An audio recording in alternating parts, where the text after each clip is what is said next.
오늘의 말씀은 히브리서 13장 18절부터 25절까지 말씀입니다.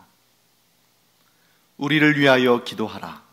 우리가 모든 일에 선하게 행하려 함으로 우리에게 선한 양심이 있는 줄을 확신하노니 내가 더 속히 너희에게 돌아가기 위하여 너희가 기도하기를 더욱 원하노라.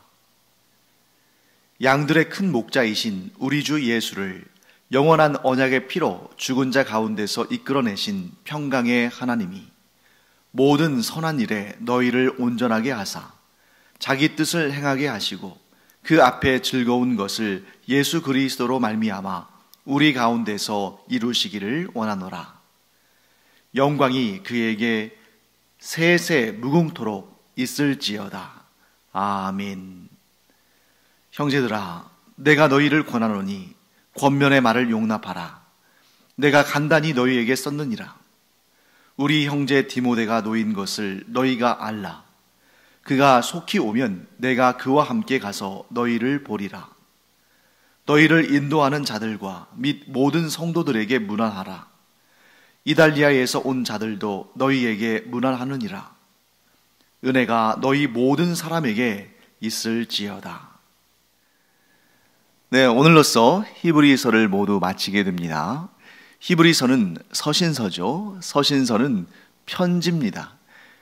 성경에 많은 서신들이 등장하는데 다 똑같지는 않을 수 있지만 전반적으로 비슷한 그런 패턴을 갖는데 성경에 기록된 편지글들, 곧 서신서들의 형태는 그 구조는 다음과 같습니다.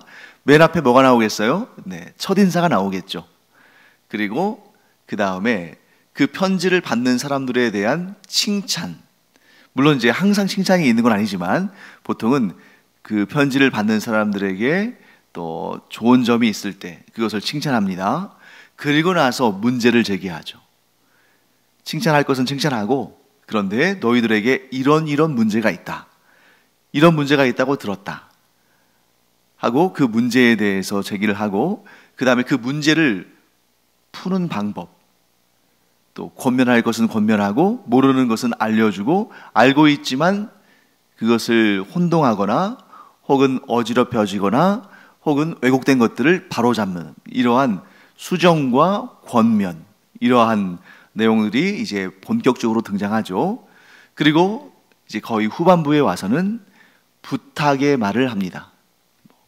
사적인 부탁도 있고, 교회 공동체를 향한 부탁도 있고, 그런 부탁의 말이 있고, 맨 마지막은 끝인사로 마무리를 하는데, 보통 끝인사는 축복하는 내용으로 끝인사를 합니다. 자, 그러면 오늘 여러분과 제가 읽은 본문 히브리서 13장 18절부터 25절까지 말씀인데요, 마지막 부분이잖아요. 편지의 마지막 부분. 이 편지의 마지막 부분은 제가 방금 전에 말씀드린 이 서신서, 편지글의 구조 가운데 어디에 해당하냐면 맨 끝부분이니까 부탁과 끝인사, 부탁과 축복, 이런 내용들이 담겨 있습니다.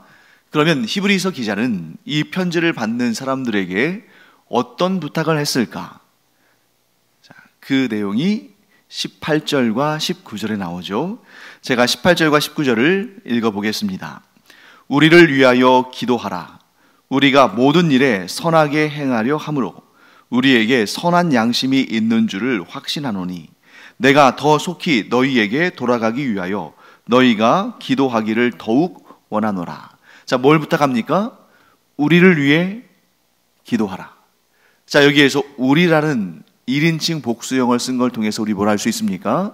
자, 편지는 지금 한 사람이라고 볼 수도 있지만, 그러나 그와 뜻을 함께하는 그러한 무리, 일련의 사람들의 집단이 있다는 것을 알 수 있죠. 즉, 지금 이 편지를 쓰고 있는 이 초대교회의, 초기 교회 공동체의 지도자가 있는데, 그가 뜻을 함께하는 동역자들과 함께 있다는 걸 의미하는 것을 볼 수 있습니다. 자, 우리를 위해서 기도하라. 그런데 기도 중에서도 그럼 무엇을 기도할 것인가? 구체적인 내용이 19절에 나오죠. 내가 더 속히 너희에게 돌아가기 위하여. 그러니까 내가 너희에게 갈 그런 마음을 가지고 있다. 그런데 너희에게 최대한 빨리 더 속히 너희에게 나아갈 수 있도록 기도해라. 자, 그러면 왜 이 히브리서의 기자, 곧 이 편지를 쓴 발신인은 이 편지를 받는 사람들에게 속히 가기를, 속히 돌아가기를 원했을까? 18절 말씀에 그 힌트가 나옵니다. 우리가 모든 일에 선하게 행하려 함으로 우리에게 선한 양심이 있는 줄을 확신하노니. 자, 우리에게 선한 양심이 있다. 그래서 우리는 모든 일을 선하게 하려고 한다. 그렇기 때문에 너희가, 우리가 혹은 내가 최대한 빨리 더 속히 너희에게로 돌아가기를 기도하라. 이렇게 말하는 것입니다. 자, 여기에 이제 목적이 나왔죠. 내 안에 있는 선한 양심이 너희를 더 빨리 보고 싶다. 너희에게 더 빨리 나아가기를 원한다. 그러니 내가 더 속히 너희에게 돌아가도록 하나님께 간절히 기도해 달라. 이렇게 말하는 것입니다. 자, 그러면 여기에서 이 히브리서의 기자가 가지고 있는 선한 양심이 무엇일까? 자, 이 선한 양심 때문에 너희에게 더 빨리 하고 싶다. 그러니 너희가, 하나님께서 우리에게, 너희에게 빨리 돌아갈 수 있도록 길을 열어주시기를 기도하라. 이렇게 말하는 거죠.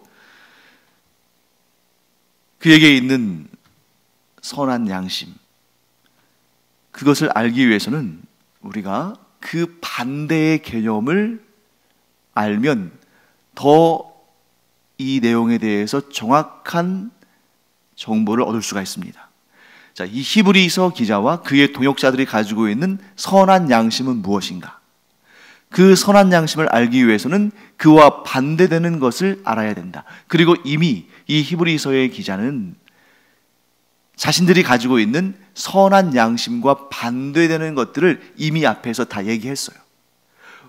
그런 악한 양심, 그런 악한 본성을 가지고 있는 자들과 우리는 다르다. 우리는 선한 양심을 가지고 있다. 그래서 내가 너희에게 속히 돌아가서 이 선한 양심을 따라 너희에게 해줄 말이 있고 해줄 일이 있고 해야 할 일들이 있다 하고 얘기하는 거죠. 그러면 이 악한 양심, 선한 양심과 대비가 되고 대조가 되는 악한 양심은 무엇인가? 그게 세 가지를 꼽아볼 수 있습니다. 앞에 있는 내용들을 종합해 보면서 이 악한 일, 악한 양심에 대해서 세 가지를 꼽아볼 수 있는데, 첫째는 악한 마음을 가지고 복음을 훼손하는 자들이 있다는 것입니다. 자, 악한 마음을 가지고 복음을 훼손한다. 그러면 그 악한 마음은 뭐겠어요? 복음을 이용해서 자신들의 사리사욕을 채우고자 하는 거죠. 그러니까 이게 돈이 된다는 거예요. 사람들을 미혹하고, 사람들을 흔들고, 사람들을 겁나게 하고, 사람들을 괴롭혀서 그들로부터 뭔가를 끌어내는데 가장 효과적인, 가장 효율적인 방법이 그들이 믿고 있는 복음을 변조시키고 뒤틀고 해서 사람들에게 그 종교적인 열심을 이용해서 그들의 돈, 그들의 재산, 이런 것들을 뜯어낸다는 거죠. 얼마 전에 통일교가 일본에서 한 일들이 화제가 된 적이 있죠. 일본 전 수상 아베를 저격한 그 살해범이 그 어머니가 통일교에 빠져서 재산을 헌납했기 때문에 자기 집 가세가 기울어서 고통 가운데 있다.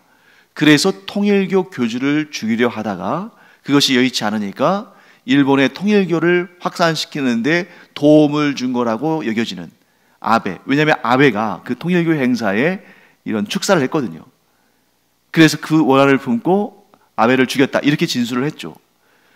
그리고 나서 이 일본에서 했던 그 악한 통일교의 그 악한 일들이 막 드러났습니다. 그래서 심지어 그 사실 확인은 매스컴에서 보도한 거니까 그 보도한 그대로, 그러니까 제가 직접 확인하지는 못했지만 매스컴의 그 보도에 따르면 이 통일교로 인해서 고통을 당한 일본인 피해자 모임을, 그 사람들을 이제 변호하고 그 사람들이 뭐 재판 같은 걸 할 때 도와주는 변호사가 뭘 얘기했냐면, 그들에게도 이제 뭐 성경책 비슷한 게 있을 거 아니에요?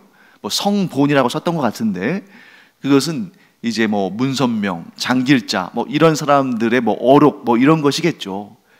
그들이 신성시 여기는 책, 그거 한 권에 3억 원에 팔았다. 또 그 외에도 이런저런 뭐 그들 입장에서는 성스러운 물건이라고 하는 것들 뭐 1억 원, 5천만 원 막 이렇게 요구했다는 거죠. 그래서 그 살해범의, 아벨을 저격한 그 살해범의 어머니가 자기 남편이 죽고 나서 받았던 그 보험금 뭐 한 5억 원 정도 되는 것 같은데, 그것도 다 통일교회에 헌납하고. 자, 이 뭡니까? 예나 지금이나 2000년 전이나 오늘날에나 거짓 교사들, 거짓 선지자들, 이단과 사이비는 순수한 복음을 왜곡하고 그것을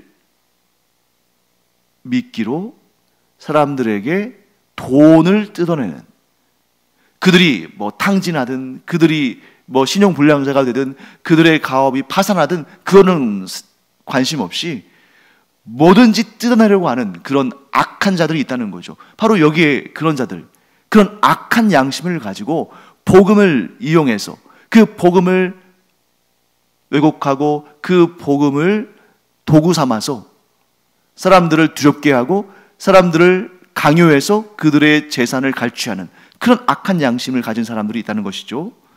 둘째, 그리고 성도들에게 몰래 침투해서 그들을 악한 길로, 복음의 길을 걷고 있는 자들, 구원의 길을 걷고 있는 자들을, 그들을 미혹해서 사망의 길, 심판의 길, 멸망의 길로 끌고 간다는 거죠. 세 번째, 그래서 그들이 결과적으로 교회 공동체를 무너뜨리고, 교회 공동체를 세우는 것이 아니라 교회 공동체를 무너뜨리고 결국에는 자기 이속만 챙기는, 그래서 자신의 개인적인 욕심에서부터 비롯해서 다른 사람을 해치고 그의 구원을 무너뜨리고 심지어 교회 공동체를 무너뜨리는 이 세 가지 악을 행하는 사람들이 있다는 거죠. 반면에 선한 양심은 무엇입니까? 자기의 사리사욕에 따라 행하지 아니하고 오직 복음을 받드는 자들, 오직 복음을 전하는 일에 모든 것을 헌신하고 내주는 자들, 그리고 이 복음을 가르치고 전하고 그 복음 위에 굳건히 서도록 격려해서 그들이 좌로나 우로나 치우치지 않고 그 구원의 길, 그 생명길을 똑바로 가도록 이끌어주는 자들, 그래서 교회 공동체를 든든히 세우고 그 교회 공동체를 통해서 세상에 복음을 전파하는 이런 자들, 이것을 바로 선한 양심이라고 한 거죠. 그런데 왜 이 히브리서의 기자는 이 히브리서를 받는 그 신앙의 공동체, 그 교회 공동체에 속히 가기를 원했을까요? 지금 문제가 있으니까.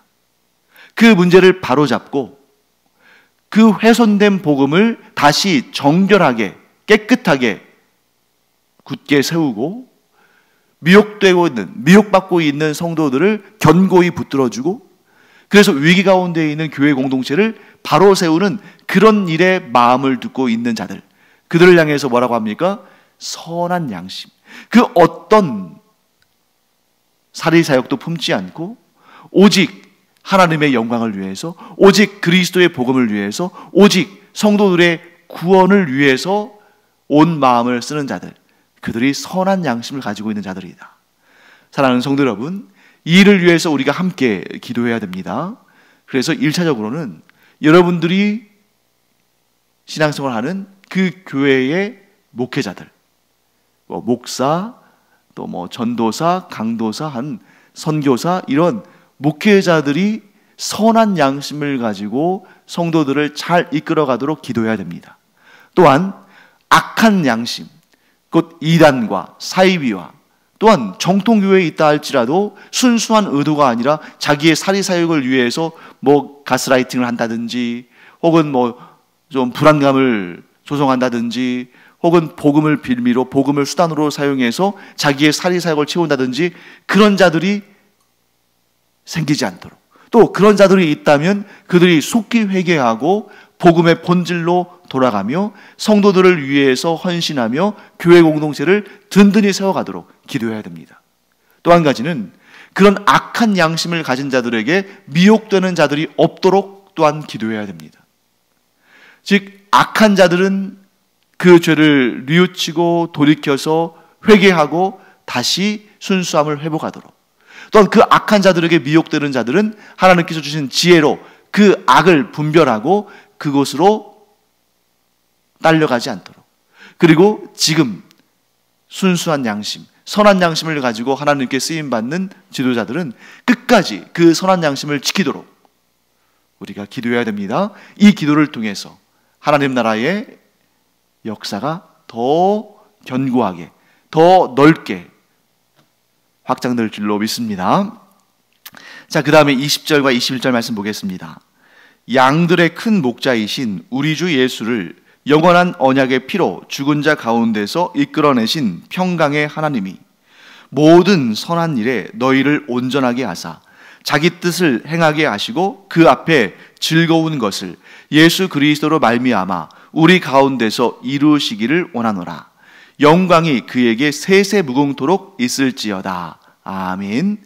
자, 이 말씀은 히브리서 기자가 그 편지를 받는 성도들에게 주는 마지막 축복의 인사입니다. 그런데 굉장히 문장이 길잖아요. 얼마나 깁니까? 그래서 히브리서가 어려운 거예요. 아주 간단하게 짧게 핵심을 요약해서 전달하는 것이 아니라 굉장히 수식어가 길어요. 그래서 18절 말씀 보세요. 18절, 21절 하나의 문장이에요. 그런데 여기에서 20절, 21절이 하나의 문장인데 20절에서 주어가 하나님입니다. 여러분, 우리가 보통 주어, 또 뭐 목적어, 서술어 이런 기본 구조인데 보통은 주어가 맨 앞에 있어야 이게 논리적으로 아주 쉽고 명확하게 이해가 되거든요. 주어가 맨 앞에 있어야. 그런데 20절 말씀 보시면 주어가 하나님인데 그 앞에 있는 모든 것은 그 하나님을 수식하고 꾸며주고 설명하는 말이에요. 자, 보십시오. 양들의 큰 목자이신 우리 주 예수를, 근데 이게 지금 주어가 아니에요. 양들의 큰 목자이신 우리 주 예수를 영원한 언약의 피로 죽은 자 가운데서 이끌어내신 평강의 하나님이, 이 하나님이라는 주어를 그 앞에 있는 수많은 단어들이 수식하고 있습니다. 그러니까 이게 굉장히 만연체, 길어지고 논리적으로 막 이렇게 다 좀 여러 가지 개념들이 막 모여 있으니까 선명하게 이렇게 보여지지 않는 거죠. 하지만 대신에 해석하기 어렵지만 그만큼 하나님이 어떤 분이신지를 더 풍성하게 알 수 있는 거죠. 그래서 히브리서는 어려운 그러한 문장들로 구성되어 있지만 그 하나하나를 꼼꼼히 볼수록 하나님이 이런 분이시구나, 예수님께서 이런 분이시구나, 복음이 이런 것이구나 하는 것을 풍성히 그리고 정확히 알 수 있는 것입니다. 그래서 이렇게 길게 이어졌지만 아주 간단하게 정리할 수 있습니다. 어떻게 해요? 하나님께서 너희를 온전하게 하셔서 하나님의 뜻을 이루게 하시기를 원한다, 이거예요. 아주 간단하죠. 긴 문장이지만 짧게 요약하면 하나님께서 너희를 온전하게 하셔서 하나님의 뜻을 이루며 살게 하시기를 축복한다, 이렇게 말하고 있는 것입니다. 그 다음에 이제 22절부터 25절까지의 말씀이 이제 마지막, 히브리서의 마지막 내용이죠. 제가 읽어보겠습니다. 형제들아, 내가 너희를 권하노니 권면의 말을 용납하라. 내가 간단히 너희에게 썼느니라. 자, 22절부터 한번 볼까요? 형제들아, 내가 너희를 권하노니 권면의 말을 용납하라. 내가 간단히 너희에게 썼느니라. 히브리서 기자가 아주 작심하고 제대로 편지를 썼다면 아마 그 양이 엄청났을 것 같아요. 지금 간단히 쓴 것이 히브리서 13장에 걸쳐 있고 또 그 내용들이 또 굉장히 아주 만연체로 아주 좀 어렵게 쓰였거든요. 그만큼 히브리서 기자가 할 말이 많았다는 거죠. 그러니 이렇게 쓴 권면의 말을 너희들이 용납하라. 왜요? 이 말이 너희에게 기분 나쁠 수도 있다. 내가 너희의 문제를 지적한 것이, 너희의 연약함을 지적한 것이 너희에게 조금 부드럽게 여겨지지 않을 수 있다. 하지만 내가 너희에게 쓴 이 권면을 용납해라. 그래야 너희에게 소망이 있다 하고 얘기하는 것입니다. 그 다음에 23절에서 우리 형제 디모데가 놓인 것을 너희가 알라. 그가 속히 오면 내가 그와 함께 가서 너희를 보리라. 자, 여기에서 디모데가 나옵니다. 그래서 제가 이제 앞서 히브리서 서론을 말씀을 드릴 때 이 히브리서의 저자에 대해서는 명확히 알려진 것이 없다. 그리고 우리가 뭐라고 딱 단정 지을 수 없다. 왜? 편지를 쓴 발신자의 정보가 나와 있지 않으니까. 하지만 이 히브리서의 저자에 대해서는 두 가지 견해가 존재한다고 말씀드렸죠. 하나는 이 히브리서의 저자가, 즉 이 편지를 보낸 사람이 사도 바울이다. 두 번째는 사도 바울이 아니다. 자, 두 가지 견해다. 사도 바울이 이제 중심이 되는 거죠. 사도 바울이냐 아니냐. 그런데 사도 바울이 이 편지의 저자라고 생각하는 사람들은 왜 그러냐면 디모데를 언급한 것을 두고 그렇게 생각하는 겁니다. 왜냐하면 디모데는 바울을 아버지와 같이 여겼고 사도 바울은 디모데를 아들과 같이 여겼죠. 그래서 디모데가 옥에서, 왜 옥에 갇혔겠어요? 복음을 전하다 그랬겠죠. 자, 디모데가 옥에 갇혔다가 풀려난 것을 가장 먼저 안 사람이, 그 소식을 가장 먼저 알게 된 사람이 사도 바울일 것이고, 그래서 사도 바울이 그 소식을 이 편지를 받는 자들에게 전하고 있다. 아무래도 디모데 하면 제일 먼저 떠오르는 사람이 사도 바울이죠. 그렇기 때문에 사도 바울이 이 히브리서를 기록했을 것이라고 생각하는 사람들이 있습니다. 반면에 어떤 이들은 이 디모데 이름이 나왔다 할지라도 그것이 사도 바울의 저작을 증거하는 것은 아니다. 왜? 자, 여기서도 지금 표현하고 있죠. 우리 형제 디모데. 그러니까 이 당시에, 초대교회 당시에, 이 초기 기독교 공동체 당시에는 이렇게 목숨 걸고 하나님의 일을 감당하는 사도들은 공동체 의식이 있었던 것이고, 그래서 사도 바울만 디모데를 형제로 여기거나 아들로 여긴 것이 아니라 서로가 형제요, 서로가 부모요, 자식이요, 이런 끈끈한 관계에 있었다는 거죠. 그렇기 때문에 디모데가 감옥에 갇혔다 풀려난 소식을 전하는 이 일로 인해서 이 히브리서의 저자가, 편지를 쓴 사람이 사도 바울이라고 단정할 수는 없다. 왜? 초대교회 공동체의 연합의식이 여기에 담겨 있는 것이기 때문에.